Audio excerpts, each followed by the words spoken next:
Hello student, I am Dr. Amit Bhatnagar, working at GV Pant University of Agriculture and Technology, Pantnagar, Uttarakhand. तो इससे पहले वाले आपने video देख लिए होंगे लेक्चर्स के, उसको आप बहुत ध्यान से देखिए जो न्यूट्रिएंट्स पे चल रहे हैं। जब तक आप पूरा एक वीडियो नहीं देखेंगे कंप्लीट, तब तक आपकी अंडरस्टैंडिंग डेवलप नहीं होगी। अगर आप केवल 5 या 7 मिनट का वीडियो देखते हैं तो आपकी कोई अंडरस्टैंडिंग डेवलप नहीं होगी। So these are the education lectures, कोई इंटरटेनमेंट लेक्चर्स नहीं है कि 5 मिनट सुनना या 6 मिनट सुना फिर हमने छोड़ दिया उसको। एजुकेशन लेक्चर्स के लिए हमें सुनने के लिए उसको हमें पूरा सुनना चाहिए। इस तरह से हमें जो पढ़ें भी पूरा बुक से पढ़ें, उसका बुक में भी अगर हम स्टडी कर रहे हैं तो पूरा कंप्लीट चैप्टर ही करना चाहिए। तो कोई भी अगर हम लेक्चर 5, 7 या 8 मिनट का देखते हैं तो वो कंप्लीटनेस नहीं होती है। और मैं पहले ही बोल चुका हूँ, इस तरह के टाइम की सिर्फ हमारी वेस्टेज होती है। तो अगर हम कोई सीरीज के लेक्चर्स देख रहे हैं तो हमें शुरू से लेकर आखिर तक उसको देखना चाहिए, तभी हमारा अंडरस्टैंडिंग और कंसेप्ट पार्ट डेवलप होता है। हमारे अंदर वीकनेस क्या होती है, हम बहुत जल्दी बोर हो जाते हैं, हमारा कंसंट्रेशन नहीं बनता, हमारा फोकस नहीं बनता। तो इसको डेवलप करने की जरूरत है। अगर आपका फोकस नहीं बना, थोड़ी देर के लिए उसको पॉज कर दीजिए, फिर इसको सुन लीजिए। लेकिन आपके अंदर एक कंप्लीटनेस की हैबिट होनी चाहिए, ना केवल एकेडमिक में बल्कि हर एक्टिविटी में कंप्लीटनेस होना हमारा जरूरी है, अदरवाइज हम सक्सीड नहीं कर सकते। दोस्तों, जो भी ये लेक्चर्स हैं वो जरूरी नहीं कि एमएससी एग्जाम के लिए हैं या एसआरएफ एग्जाम के लिए हैं, जेआरएफ के लिए हैं। ये हमको हर डायमेंशन में हेल्प करेंगे। हमको चाहे एमएससी का एंट्रेंस देना हो, पीएचडी का देना हो, कोई भी कॉम्पिटिटिव एग्जाम देना हो, बैंक का एग्जाम देने हो, सिविल सर्विसेज का एग्जाम देने हो, तो हमको इस जिन लेक्चर्स होते हैं काफ़ी हेल्पफुल होते हैं। तो किसी एक पॉइंट ऑफ व्यू से इन लेक्चर्स को हमें नहीं देखना है, इसको हमें पूरा अपना अंडरस्टैंडिंग, अपना पार्ट्स को हमें डेवलप करना है, हमें अपना एग्रीकल्चर स्ट्रॉन्ग करना है, हमें एग्रोनॉमी स्ट्रॉन्ग करनी है, हमें न्यूट्रिएंट पार्ट स्ट्रॉन्ग करना है। इस चीज़ों के साथ हमें इन लेक्चर्स को सुनना चाहिए, तभी हम जो अच्छे क्वेश्चंस ऑब्जेक्टिव, सब्जेक्टिव और वाइवा हम अपना क्लियर कर सकते हैं। होता क्या है कि हम रिटन एग्जामिनेशन तो बहुत अच्छे क्लियर कर लेते हैं, हमारे एग्जामिनेशन में अच्छे नंबर आ जाते हैं, लेकिन हम वाइवा या इंटरव्यू में जाते हैं, किसी भी अच्छे इंटरव्यू में जाते हैं, जब हमसे क्वेश्चन पूछे जाते हैं वो हमको ऑप्शन तो नहीं दिया जाता है ना। जो हमारे एग्जामिनेशन में क्वेश्चन होते हैं उसके हमारे पास 4 ऑप्शन होते हैं, या हम सब्जेक्टिव लिखते हैं तो हमारे पास सोचने के लिए टाइम होता है। लेकिन जब हम कोई अच्छा इंटरव्यू फेस कर रहे हैं ना, तो हमारे पास सोचने के लिए ज़्यादा टाइम है ना, हमारे पास क्वेश्चन है, हमको तुरंत उसका आंसर देना होता है। आपको ये पूछ सकता है कि how many nutrients are involved in protein synthesis, तो इसमें कोई ऑप्शन तो नहीं दिया गया है। अब आपको पता होना चाहिए कि उसमें CHONS होते हैं, तो कम से कम हमें कितने चाहिए, उसमें 5 एलिमेंट जरूर होने चाहिए। हम केवल अगर हमने ये सोचा नाइट्रोजन चाहिए तो हमने CH को छोड़ दिया, तो ये क्या हुआ, इसका मतलब हमारे पास कंप्लीटनेस नहीं था, या हम प्रोटीन के बारे में नहीं जानते थे, हम जानते ही नहीं थे कि सल्फर का क्या रोल होता है, या हाइड्रोजन भी होती है या नहीं होती है प्रोटीन के अंदर। तो इस तरह के जो क्वेश्चंस होते हैं तब हमें पता चलता है जब हम बहुत अच्छी स्टडी कर रहे हो। तो यही मेरी आप सभी लोगों को एडवाइस है, जो भी आप मेरे ये लेक्चर्स देख रहे हैं उसकी मैं पूरी सीरीज दे रहा हूँ, उसको आप देखिए, उसको पूरा सुनिए। और लेक्चर्स अगर आगे पीछे हो भी जाते हैं उससे कोई फर्क नहीं पड़ने वाला, क्योंकि हर मैं उसमें टॉपिक, जैसे न्यूट्रिएंट्स का टॉपिक चल रहा है तो मैं न्यूट्रिएंट्स को ही कवर कर रहा हूँ। एसेंशियल न्यूट्रिएंट्स आप बाद में सुन सकते हैं, बेनिफिशियल पहले भी सुन सकते हैं, ऐसी कोई उसमें दिक्कत नहीं है। मैक्रो माइक्रो पहले सुन सकते हैं, बेनिफिशियल को बाद में ले सकते हैं, लेकिन आपको अकॉर्डिंगली ही सारा न्यूट्रिएंट का लेक्चर कंपाइल करके रखना चाहिए। तो मैं पहले भी कह चुका हूँ, देखिए जो हमारी क्लास होती है 50-60 मिनट्स की होती है, तब हम पढ़ते हैं। यहाँ वीडियो लेक्चर 10-15 मिनट का हम देख रहे हैं, तो इसको हमें बहुत अच्छे ढंग से सुनना चाहिए। अगर हम इसको नहीं सुन पा रहे हैं तो हम केवल अपना खोल करके वीडियो देखने के 5-7 मिनट का टाइम वेस्ट कर रहे हैं। तो ऐसी गलती मत कीजिए। आपको बहुत एग्जामिनेशन फेस करने हैं अपनी लाइफ में, अभी आपकी स्टडी स्टार्ट हुई है, बहुत आपको अच्छे इंटरव्यू फेस करने हैं, तो उसके लिए आपका कंटेंट बहुत अच्छा होना चाहिए। बस यही एक अच्छे और पुअर स्टूडेंट्स के बीच की डिवाइडिंग लाइन होती है। एक अच्छा स्टूडेंट हमेशा कंप्लीटनेस की तरफ जाता है, और एक पुअर स्टूडेंट जल्दी से जल्दी अपना काम पूरा करना चाहता है, और उस कारण से उसमें कंप्लीटनेस नहीं होती। यही कंप्लीटनेस एक डिवाइडिंग लाइन है एक अच्छे स्टूडेंट और एक खराब स्टूडेंट्स के बीच में। यहीं से हमारी मेरिट ऊपर नीचे स्टार्ट होना शुरू हो जाती है। तो आप ये काम बिल्कुल मत कीजिए, मेरी एडवाइस है। आप जो भी लेक्चर्स देख रहे हैं पूरा लेक्चर सुनो उसको। आइए आज वाले के स्टार्ट करते हैं। We start with the nutrient mobility in plant and soil. Okay, first is the nutrient mobility in soil.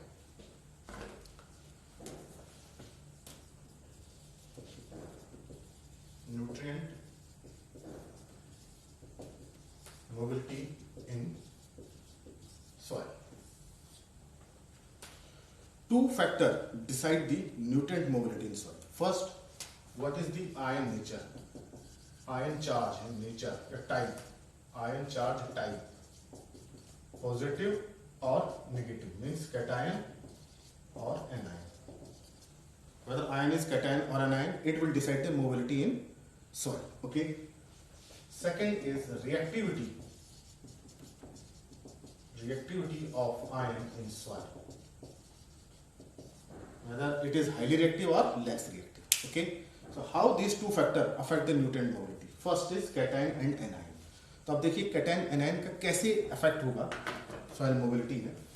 And this clay particle, soil particle, and these clay particles carry negative charge. We know that this fact कि soil particle क्या होते हैं, negative charge होते हैं. And because of this negative charge, they always attract the cations. तो ये क्या करेंगे, cations को क्या करेंगे, attract करेंगे.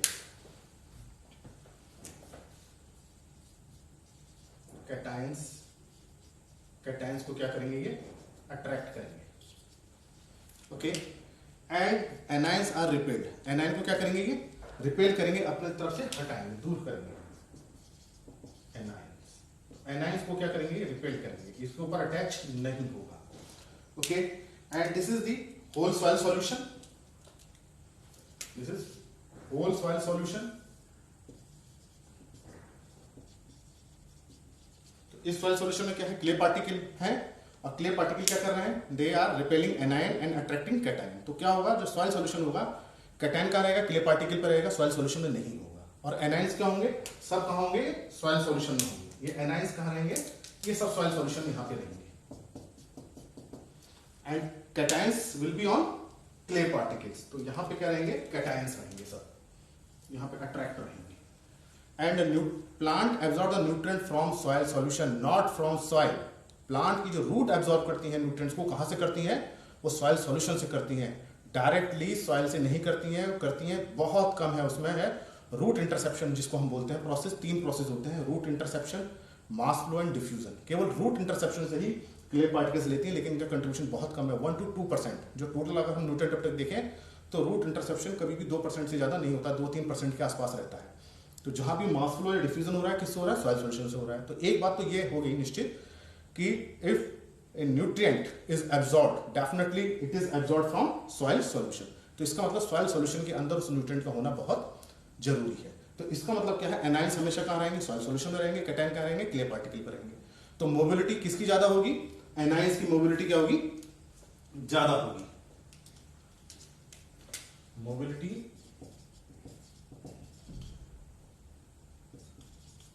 Of anions is very high. तो ये चार्ज आयन टाइप है, that is deciding mobility of anion. Second part is reactivity of ion soil solution. जो रिएक्टिविटी क्या होगा, देखिए फास्फोरस बहुत रिएक्टिव है, तुरंत क्या कर देता है, कंपाउंड बना देता है. तो इस तरह के जो होंगे न्यूट्रिएंट्स होंगे, तुरंत सॉइल सॉल्यूशन के अंदर क्या करेंगे, कंपाउंड बनाएंगे और फिक्स्ड हो जाएंगे, और सॉइल सॉल्यूशन में नहीं रहेंगे, प्रेसिपिटेट हो जाएंगे या कहीं मूव कर जाएंगे. तो प्लांट रूट को अवेलेबल नहीं होंगे. इनसॉल्युबल कंपाउंड बना सकते हैं या कुछ हार्ड कॉम्प्लेक्स बना सकते हैं, तो वो सॉल्युबल नहीं रहते, जिस कारण से उनकी एबिलिटी क्या होती है, कम हो जाती है. जैसे फास्फोरस है, phosphorus H2PO4, zinc, copper. Okay, so these are highly reactive. तो अगर ऐसे सॉइल सॉल्यूशन में होंगे तो तुम क्या करेंगे, रिएक्टिविटी के कारण, because of high reactivity they make some complexes and these complexes are not available to plant.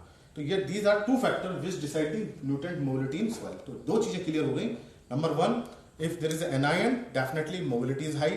If it is highly reactive, then mobility is low. तो अब देखते हैं कि इस क्राइटेरिया से हमारे पास 3 कैटेगरी बनती हैं.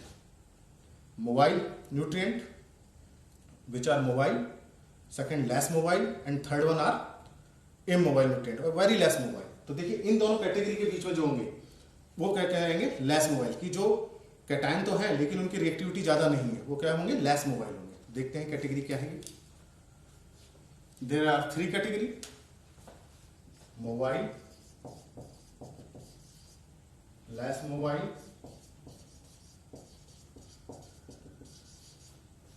and third one we can say immobile. okay, actually में ये इमोबाइल नहीं है, लेकिन इनकी मोबिलिटी क्या है, पुअर है, poor mobility, very very less mobility. तो इनका मूवमेंट क्या है, बहुत कम है. तो as I discuss that mobile nutrients, तो mobile nutrients are anions. Mobile nutrients are anions. Anions, why anions, because these anions are repelled by clay particle which have negative charge. तो क्ले पे भी नेगेटिव चार्ज है, anion पे भी negative charge है, तो क्या होगा, रिपल्शन होगा. रिपल्शन की वजह से जो इस तरह के लाइन्स होंगे क्या रहेंगे, सॉइल सॉल्यूशन में रहेंगे। जब सॉइल सॉल्यूशन में रहेंगे तो मूव करेंगे और प्लांट को अवेलेबल हो जाएंगे। And the examples are nitrate, sulphate, chloride, these are the mobile nutrient. अब इसमें फास्फेट क्यों नहीं है? फास्फेट भी तो वो जो है वो है एनाइन है, फास्फेट को हम कंसीडर नहीं कर रहे हैं। फास्फेट HPO4 या H2PO4 को कंसीडर नहीं कर रहे हैं। The reason is that because reactivity is very high and it make the several compound in soil, that's why it is not considered as, और इट इज नॉट कंसीडर्ड क्या, ये है ही नहीं मोबाइल, तो इसलिए हम कंसीडर कर ही नहीं रहे हैं, और immobile nutrient. Okay, and immobile nutrient high reactivity, because of high reactivity they make several compounds. तो मोबिलिटी क्या हो जाएगी, कम हो जाएगी, सॉइल सॉल्यूशन में एक ही जगह रहेंगे, प्रेसिपिटेट कर जाएंगे या किसके साथ कॉम्प्लेक्शन कर देंगे। And example is HPO4, H2PO4, zinc, copper. Okay, और बाकी जो है वो क्या है, लेस मोबाइल है। इसमें हमारे क्या है, अधिकतर कैटायंस है। कैटायंस क्या है, ये एड्सॉर्ब रहते हैं क्ले पार्टिकल पे, उसके फोर्स के द्वारा, इलेक्ट्रोस्टैटिक फोर्स के द्वारा। और वाटर के द्वारा क्या होते हैं, ये कैटायन एक्सचेंज कैपेसिटी से या वाटर के फोर्स के द्वारा किस में आ जाते हैं, ये सॉइल सॉल्यूशन में आ जाते हैं। तो इस तरह के जो न्यूट्रिएंट्स होंगे वो कब आएंगे सॉइल सॉल्यूशन में, कैटायन एक्सचेंज कैपेसिटी से आएंगे। तो जिस सॉइल की CEC कैटायन एक्सचेंज कैपेसिटी ज्यादा होगी, वहां पे न्यूट्रिएंट की मोबिलिटी भी क्या होगी, ज्यादा होगी। इस कारण से अवेलेबिलिटी ज्यादा होगी, प्लांट का अपटेक ज्यादा होगा, तो ग्रोथ भी अच्छी होगी। तो सॉइल हम क्या कहेंगे, सॉइल क्या है, फर्टाइल है। अगर CEC कम है तो इन न्यूट्रिएंट्स जो कैटायन एब्जॉर्ब क्ले पार्टिकल से सॉइल सॉल्यूशन में नहीं आएंगे। जब नहीं आएंगे तो सॉइल फर्टिलिटी क्या हो जाएगी, पुअर हो जाएगी। That's why CEC is very important phenomena to provide the nutrient. Okay, अब आपको क्लियर होगा CEC क्यों इंपॉर्टेंट है, क्योंकि ये कैटायंस को क्ले पार्टिकल से हटा करके सॉइल सॉल्यूशन में लाती है। Okay, examples ammonium, calcium, magnesium, और भी इस तरह के जितने भी हैं, जितने भी आपकी दो कैटेगरी याद कीजिए, जितने भी आएंगे सब किसमें है, लेस मोबाइल में है। अब देखिए इसमें एक चीज और ध्यान करने की बात है, nitrogen is absorbed in two form, nitrate and ammonium. देखिए ये दो फॉर्म है, ammonium and nitrate, and nitrate is mobile and ammonium is less mobile. अब हम क्वेश्चन पढ़ते हैं ना, why plants preference to nitrate, क्यों है प्रेफरेंस प्लांट्स की नाइट्रेट पे। Number 1, nitrate is more mobile than ammonium. तो एक तो क्या है, नाइट्रेट ज्यादा मूव कर रहा है सॉइल सॉल्यूशन में, तो डेफिनेटली प्लांट्स को ज्यादा अवेलेबल होगा। अमोनियम का मूवमेंट क्या है, कम है। तो पहला रीजन तो यह है कि mobility of nitrate is more than ammonium, that's why more availability to plant. पहला तो ये रीजन यह है हाई प्रेफरेंस का। दूसरा क्या है, सॉइल्स में क्या होती है, ऑक्सीडाइज कंडीशन होती है, एरोबिक कंडीशन रहती है, ऑक्सीजन रहती है। तो because of this aerobic condition nitrogen exist in form of nitrate. और जब पानी भरा हो उसके अंदर ऑक्सीजन ना हो तो कौन सी कंडीशन एग्जिस्ट करेगी, अमोनियम करेगी। नाइट्रेट किस में कन्वर्ट हो जाएगा, अमोनियम में हो जाएगा। तो रिड्यूस कंडीशन में किसका अपटेक होता है, अमोनियम का होता है। लेकिन अगर जब पानी भरा हुआ है रिड्यूस कंडीशन में तो कोई क्रॉप होती ही नहीं है, राइस और एक दो क्रॉप और होती है। तो ऐसी कंडीशन में क्रॉप किसको प्रीफर करेंगे, अमोनियम को। This is the reason that rice prefer ammonium, because there is anaerobic condition, वहां नाइट्रेट है ही नहीं। अब उसको जिंदा रहना है, प्लांट को अपनी लाइफ कंप्लीट करनी है, तो किसको लेगी, जो प्लांट स्पीसीज इफिशिएंट होंगे अमोनियम को ले लेंगे, लाइफ साइकिल कंप्लीट कर लेंगे, और जो इफिशिएंट नहीं होंगे उनकी लाइफ साइकिल कंप्लीट नहीं होंगी। तो ये भी एक एडप्टिव मैकेनिज्म है वाटर लॉट कंडीशन में, वो क्या करती है, अमोनियम को प्रीफर करती है। तो प्रेफरेंस क्यों है प्लांट्स की, एक तो नंबर 1 क्या है, नाइट्रेट की मोबिलिटी ज्यादा है। दूसरा सॉइल में ऑक्सीडाइज कंडीशन होती है, तो नाइट्रेट का अबंडेंस क्या होगी, ज्यादा होगी एज कंपेयर टू अमोनियम। तो ये हमारा क्राइटेरिया था न्यूट्रिएंट मोबिलिटी इन सॉइल। तो आपको केवल 2 कैटेगरी याद करनी है, बाकी जिसमें आएंगे वो लेस मोबाइल में आएंगे। तो इसी पे हमारे बहुत सारे क्वेश्चन बन सकते हैं कि मोबिलिटी कैसे डिसाइड होती है, ये कौन सा आयन मोबाइल क्यों है, क्यों नहीं है, नाइट्रेट की प्रेफरेंस ज़्यादा क्यों है, अमोनियम की प्रेफरेंस कम क्यों है, क्लोराइड ज़्यादा मोबाइल क्यों है। इसके बहुत सारे रीजन हो सकते हैं। इसमें देखिए जो रिएक्टिविटी जिंक और कॉपर की बहुत ज़्यादा होती है, ऑर्गेनिक मैटर के साथ भी बहुत कॉम्प्लेक्स बना लेते हैं। तो अगर ये कॉम्प्लेक्स बनाते जाएंगे तो इनकी मोबिलिटी क्या होती जाएगी, कम होती जाएगी। अगर हम सॉइल में बहुत ज़्यादा ऑर्गेनिक मैटर डाल दें, बहुत ज़्यादा एफआईएम डाल दें, तो क्या कर देंगे, कॉम्प्लेक्स कर देंगे, चिलेशन हो जाएगा। उस कारण से माइक्रोन्यूट्रिएंट डिफिशियंसी का चांसेस बहुत ज़्यादा हो जाता है। तो हाई ऑर्गेनिक मैटर में खास तौर से कॉपर बहुत ज़्यादा कॉम्प्लेक्स बनाता है और कॉपर की डिफिशियंसी होने का चांस ज़्यादा होता है। तो अब पूछा सकता है कि organ matter, high organ matter में कॉपर की डेफिशिएंसी का चांस ज्यादा क्यों है? क्योंकि क्या करेगा, ऑर्गन मैटर के साथ ही कॉम्प्लेक्स बनाएगा बिकॉज ऑफ हाई रिएक्टिविटी। तो जितने भी माइक्रोन्यूट्रिएंट्स हमारे मेटल माइक्रोन्यूट्रिएंट्स देखिए कैल्शियम, मैग्नीशियम और जिंक, कॉपर, देखिए बोथ आर कैटायंस, लेकिन इनकी रिएक्टिविटी ज्यादा है, इनकी रिएक्टिविटी कम है। तो इसका तो हम डायरेक्ट सॉइल एप्लीकेशन कर सकते हैं, लेकिन अगर हम इनके डायरेक्ट सॉइल एप्लीकेशन करते हैं, there is more chances of there complexation और there is more less ability. तो कॉपर और जिंक इस तरह के अगर हम ज्यादा क्वांटिटी में डाल दें सॉइल में, तो इनका क्या हो सकता है, फिक्सेशन हो सकता है। तो इस तरह के जिनका हाई फिक्सेशन होता है उसको हम क्या करते हैं, या तो पूरी क्वांटिटी शुरू में डाल देते हैं ताकि शुरू में फिक्स होकर धीरे धीरे धीरे रिलीज होकर के प्लांट को अवेलेबल हो जाए। This is the reason that whole quantity of phosphorus is applied as a basal. शुरू में हम फास्फोरस को डाल देते हैं कि शुरू में जो हो जाएगा, उसका धीरे धीरे विद द टाइम क्या होता है, अगर रिलीज होता रहेगा उधर प्लांट भी बढ़ना शुरू होगा, प्लांट रिक्वायरमेंट बढ़ेगी 20-25-30 दिन बाद, तब तक ये फास्फोरस रिलीज होना शुरू हो जाएगा, अवेलेबल हो जाएगा। और माइक्रोन्यूट्रिएंट्स को भी फिक्स हो जाता है सॉइल में, तो हमें क्या करना चाहिए, इनका फोलियर एप्लीकेशन करना चाहिए। जैसे आयरन है, इसका फोलियर एप्लीकेशन करना चाहिए, कॉपर फोलियर एप्लीकेशन करना चाहिए। अगर हम सॉइल एप्लीकेशन करते हैं तो हमें बहुत ज्यादा क्वांटिटी डालनी पड़ेगी क्योंकि ये फिक्स हो जाएंगे। तो this is the reason that metallic cations are preferred for foliar application, because in soil क्या होगा, उनका ज्यादा कॉम्प्लेक्सेशन हो जाएगा, मोबिलिटी कम हो जाएगी, एबिलिटी भी क्या होगी, कम होगी। तो ये मोबिलिटी कंसेप्ट है, और कैसे हम एप्लीकेशन पार्ट में इसको लाते हैं ये मैंने आपको समझाया। इस पर कई सारे क्वेश्चन बन सकते हैं, इसको बहुत ढंग से आप समझिए, सुनिए, तो आप इन क्वेश्चंस को कर सकते हैं। अब नेक्स्ट पढ़ते हैं हम न्यूट्रिएंट मोबिलिटी इन प्लांट। मैं आपको बताता हूं कि ये न्यूट्रिएंट मोबिलिटी प्लांट में कैसे डिसाइड होती है। If nutrient is present in cytoplasm और xylem, then mobility is high. Nutrient कहाँ पे है, वो सेल टू सेल मूव कर रहा है नहीं कर रहा है, वही डिसाइड करेगा मोबिलिटी को। Suppose it is sequestrated in vacuole, कि वैक्यूल के अंदर जाके वो फंस गया, ये सेल वाल के अंदर जाके वो फंस गया, कॉम्प्लेक्स बना दिया। जैसे कैल्शियम है, सेल वाल के अंदर जाके फंस गया, बोरोन है, उसने भी कॉम्प्लेक्स बना दिया, तो उनकी मोबिलिटी क्या होगी, कम होगी। For a nutrient to move in plant it should be in cytoplasm और इन जाइलम। तो प्लाज्मोडेस्माटा से क्या होता है, साइटोप्लाज्मिक कनेक्शन रहता है, so cell to cell nutrient move करता रहता है। ये जाइलम से होगा तो ट्रांसपिरेशन स्ट्रीम से चलेगा। तो अगर हम देखें न्यूट्रिएंट की मोबिलिटी को हम देखें तो इसको थोड़ा सा समझने की बात है।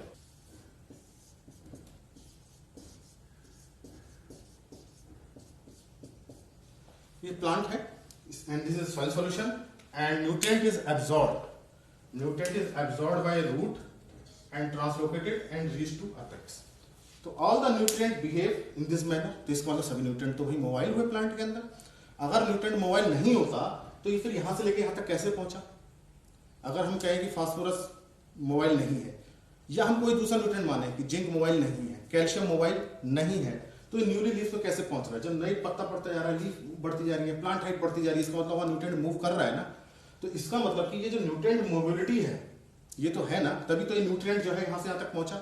तो इसका मतलब कि न्यूट्रिएंट की मोबिलिटी है, that therefore it is moving from root to shoot and apex. तो अब मोबिलिटी का कांसेप्ट कहां से आया। मोबिलिटी का मतलब है रीट्रांसलोकेशन, रीडिस्ट्रीब्यूशन, कि अगर प्लांट को जरूरत पड़ी तो क्या ये वापस हो सकता है, या यहां पे फिक्स हो गया है न्यूट्रिएंट तो क्या यहां पे रीडिस्ट्रीब्यूशन हो सकता है। तो mobility is related with the retranslocation और रीडिस्ट्रीब्यूशन। न्यूट्रिएंट मोबिलिटी हम ऐसे प्लांट में देखें तो है ही, तभी तो रूट से लेकर शूट तक जा रहा है न्यूट्रिएंट। ऐसा थोड़ी है कि उसका सिक्वेस्ट्रेशन यहीं पे हो जा रहा है, कि यहीं पे आके फिक्स हो गया, कि कैल्शियम यहीं फिक्स हो गया फिर ऊपर तक नहीं जा रहा। वो तो जब डेफिशिएंसी होती है तब इसका हम डिस्ट्रीब्यूशन देखते हैं कि हो रहा है नहीं हो रहा है। तो nutrient mobility in plant is considered with respect to redistribution, रीट्रांसलोकेशन।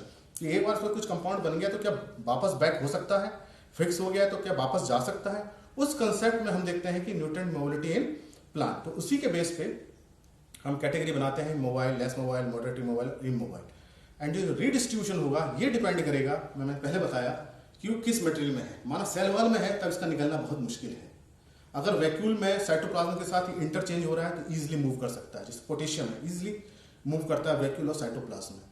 अगर ये साइटोप्लाज्म में रहता है तो भी इजीली ट्रांसलोकेट हो सकता है। जाइलम में है तो बहुत ही अच्छा है क्योंकि ट्रांसपिरेशन स्ट्रीम के साथ ये मूव कर रहा है। तो न्यूट्रिएंट मोबिलिटी किससे डिसाइड होगी, साइटोप्लाज्म में क्या उसकी प्रेजेंस है, जाइलम में क्या है, मेनली क्या है, जाइलम से है, ताकि वो ट्रांसपिरेशन स्ट्रीम से मूव कर सके। फ्लोएम लोडिंग होती है, उसमें शुगर चलते हैं, शुगर के साथ भी न्यूट्रिएंट चलते हैं, तो उसमें कितना उसका मूवमेंट है।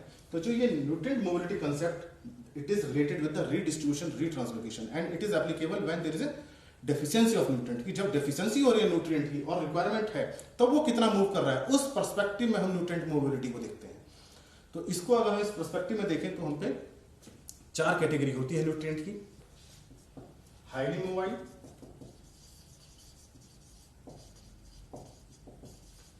moderately mobile,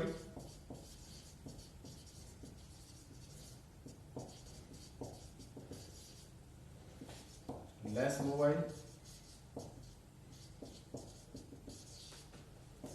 and fourth one is immobile.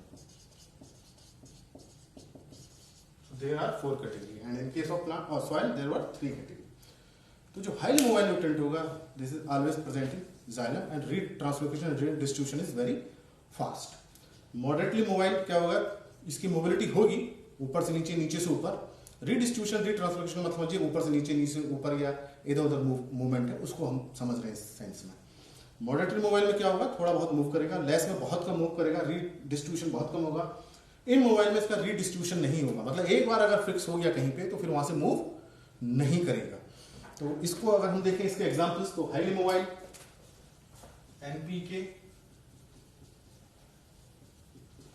Magnesium, molybdenum, moderately mobile zinc and immobile calcium and boron.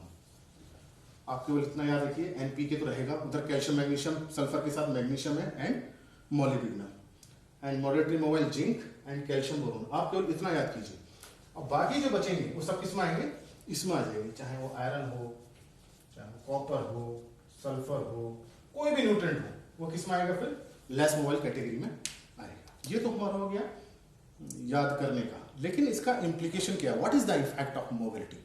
तो मैंने क्या बताया, this mobility is related with the redistribution. Suppose there is a deficiency in soil, तो अब क्या होगा, deficiency in soil, तो जो ओल्डर लीव्स जो पहले लीव्स बन चुकी उसमें तो न्यूट्रिएंट है, and nutrient requirement is more in apical part where cell division is taking place.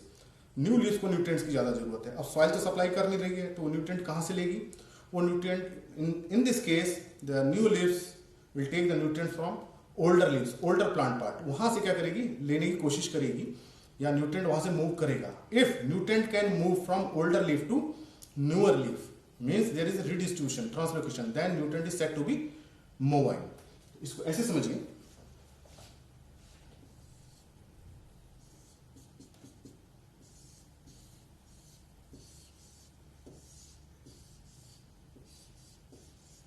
this is a plant, this is old leaf, this is old, and this is new leaf. Okay, and nitrogen is present in this part, old leaf. Okay, and now nitrogen is deficient in soil and growth is there. So in this situation cell division is taking place, नई leaves बन रही हैं, cell division हो रहा है, meristem है, cytoplasm बन रहा है. In this case plant will require more nitrogen, but soil is deficient. In this situation soil will not supply further more nitrogen. अब क्या होगा, soil से तो सप्लाई हो नहीं पा रही है और प्लांट को उसकी जरूरत है, then it will try to take nitrogen from older leaves. And if nitrogen can be redistributed, अगर ये redistribute कर सकती है तो nitrogen क्या करेगी, in this situation nitrogen will move from this part to this part, from this part to this part. Now in this situation nitrogen deficiency is here minus n.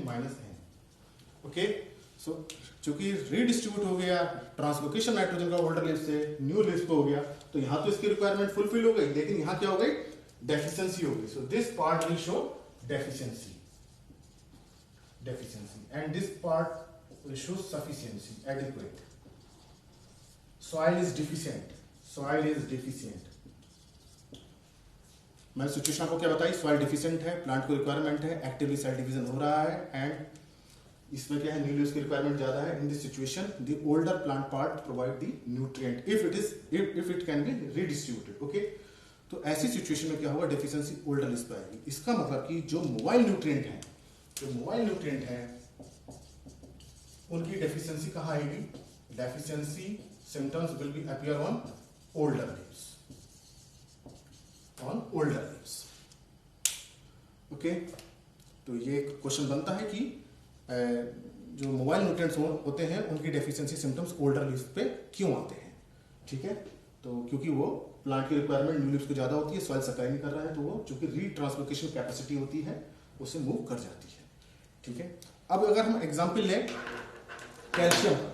Okay, soil is deficient in calcium and in early stage calcium was sufficient here, calcium was present in older leaves. And new leaves require calcium but soil is not supplying calcium. नई leaf को नई cell division हो रही है, नया protoplasm बन रहा है, हर चीज नई हो रही है, वहां कैल्शियम की जरूरत है और कैल्शियम ओल्डर पार्ट में है लेकिन सॉइल में नहीं है। In this situation it new plant parts require calcium from older plant part. अब ये कैल्शियम लेकिन मूव नहीं कर पा रहा है क्योंकि फिक्स हो गया सेल वॉल में। तो उस सिचुएशन में क्या होगा, यहाँ पे डेफिशिएंसी डेवलप होगी, यहाँ पे डेफिशिएंसी डेवलप नहीं होगी। तो यहाँ क्या होगी, डेफिशिएंसी, यहां क्या रहेगा, सफिशिएंसी। तो इसका मतलब कि if nutrient is immobile in plant then deficiency symptoms definitely will be appear on new leaves, terminal buds. तो ये उसमें क्या होगा, कैल्शियम बोरोन में यही होता है, टर्मिनल बड्स जो ऊपर बिल्कुल नहीं होती है क्योंकि वहां सेल वॉल बननी है, सेल डिवीजन हो रहा है, सेल प्लेट बननी है, वहां कैल्शियम की जरूरत है, बोरोन की जरूरत है। तो ये बिल्कुल जो डेफिशिएंसी आएगी किसमें आएगी, टर्मिनल बड में आएगी। तो जो इमोबाइल न्यूट्रिएंट होंगे, case of immobile nutrient like calcium and boron deficiency is on new leaf, या हम कह सकते हैं टर्मिनल बड, बिल्कुल ऊपर के पार्ट में terminal bud. Okay, if it is moderately mobile, for example zinc, moderately mobile,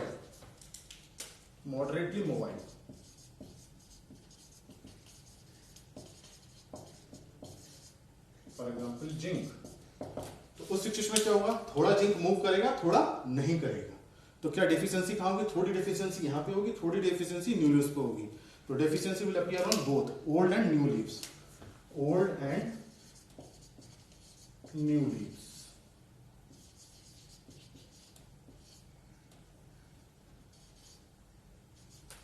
okay, if nutrient is less mobile,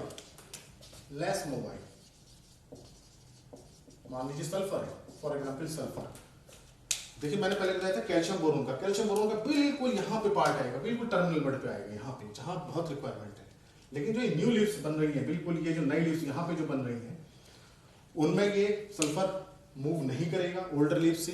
तो यहाँ पे तो सफिशियंसी शो होगी, लेकिन यहाँ पे क्या होगी, डेफिशिएंसी शो होगी। तो लेस मोबाइल न्यूट्रिएंट की डेफिशिएंसी क्या आएगी, न्यू लीव्स।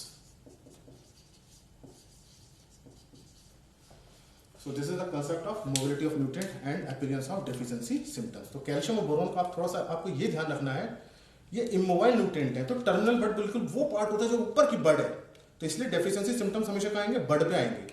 तो बड कहाँ रहेगी, बिल्कुल यहाँ पे रहेगी जहां पे बिल्कुल नई पत्तियां निकल रही है। ये क्या है, न्यू लीव्स है, ये क्या है, नई न्यू लीव्स है, ये टर्मिनल बड है, टर्मिनल बड। ओके, तो कैल्शियम बोरोन हमेशा कहाँ रहेंगे, टर्मिनल बड पे रहेंगे। लेस मोबाइल न्यू लीव्स पे, moderately mobile for example zinc, new leaves and older leaves, and mobile nutrients किस में रहेंगे, हमेशा ओल्डर लीव्स में रहेंगे। So this was the concept of nutrient mobility, okay, and their deficiency symptoms. तो अब मैं समझता हूं कि शायद आपको ये क्लियर हो गया होगा, आप इसको नोट कर सकते हैं, समझ सकते हैं कि ऐसा क्यों होता है कि न्यूट्रिएंट की मोबिलिटी से ही डेफिशिएंसी सिम्टम्स क्यों होते हैं, किस पर आएंगे। तो आप समझ सकते हैं पी के डेफिशिएंसी सिम्टम्स कहाँ पे आएंगे।